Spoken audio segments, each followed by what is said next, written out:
এবার পাহাড়, সমুদ্র না জঙ্গল, ঘোরার মজা দ্বিগুণ হবে যদি থাকে মুখরোচক, আপনাদের সব সময় সফরসঙ্গী। মুখরোচক আপনাদের ভালোবাসায় জড়িয়ে ৭৫ বছর পেরিয়ে। আমার সাথে ফ্রেন্ডশিপ করবে?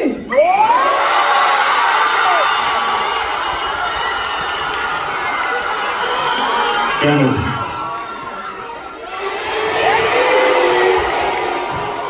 এমনি এমনি?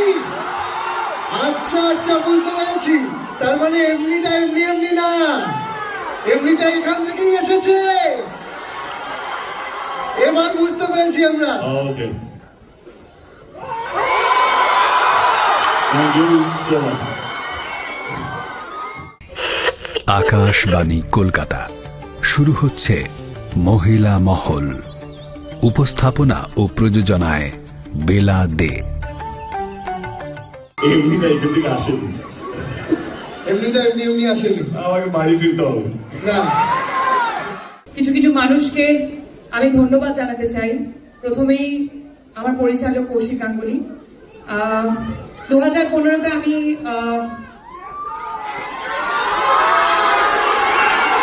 বলছি একটু প্লিজ ধূমকেতু নিয়ে কথা বলে নি। আচ্ছা, শর্টেই বলে দিই, কৌশিক দা, রানা দা, দেব, অফকোর্স যে সময় আমাকে এই ছবিটা অফার করেছিলে তোমরা, সেই সময় থেকেই হয়তো আমার এই অভিনয়ের জার্নিটা শুরু হয়। এবং ইটস আ বিউটিফুল মুভি। 14ই অগস্ট থেকে তোমাদের কাছে আসছে। আর এটাই বলতে চাই যে এই 9 বছরে সবকিছুর একটা নির্দিষ্ট সময় থাকে, ধূমকেতুরও একটা নির্দিষ্ট সময় এসেছে, সেটা রিলিজ হচ্ছে।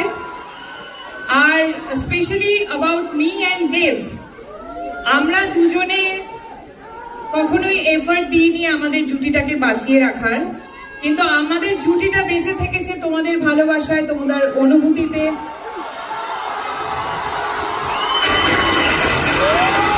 তোমাদের কান্নায়, তোমাদের হাসিতে, তোমাদের রাগে, তোমাদের সমস্ত অনুভূতিতে আমরা থেকেছি। তার জন্য অনেক অনেক অনেক ধন্যবাদ। Thank you. বাবা, এটার পর একটা কথা বলতেই হয় যেতাম। আমরা আমাদের জন্মের আগে থেকে দেখেছি, আমার মা বাবার কাছে শুনেছি, আমরা সবাই উত্তম কুমার এবং সুচিত্রা সেনের জুটি নিয়ে কথা বলতাম। ওনারা একসাথে প্রচুর সিনেমা করেছে।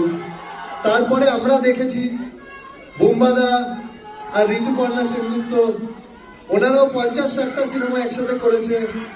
তারপরে এত পপুলার একটা জুটি ওনাদের, তারপরেই যদি কোনো জুটি থাকে, আর সেটার জন্য এত উন্মাদনা তো আমরা দেখিনি কারোর জন্য। দেশুর জন্য তোমাদের কয়েকশো সিনেমা তো হয়ে গেছে একসাথে, মনে হয়। পাঁচ না, আমার 4টে ছবি হয়েছে। কি বলছো? 4টে না 5টা? আমি জাস্ট দেখছিলাম তোমার মনে আছে কিনা। আসলে 5টা নয়, 6টা। ধূমকেতুকে ভুলে যাও। ও ইয়েস। তুমি যেখানেই থাকো, যত বড়ই হও না কেন, ধূমকেতু তোমাকে কোথাও ছাড়বে না।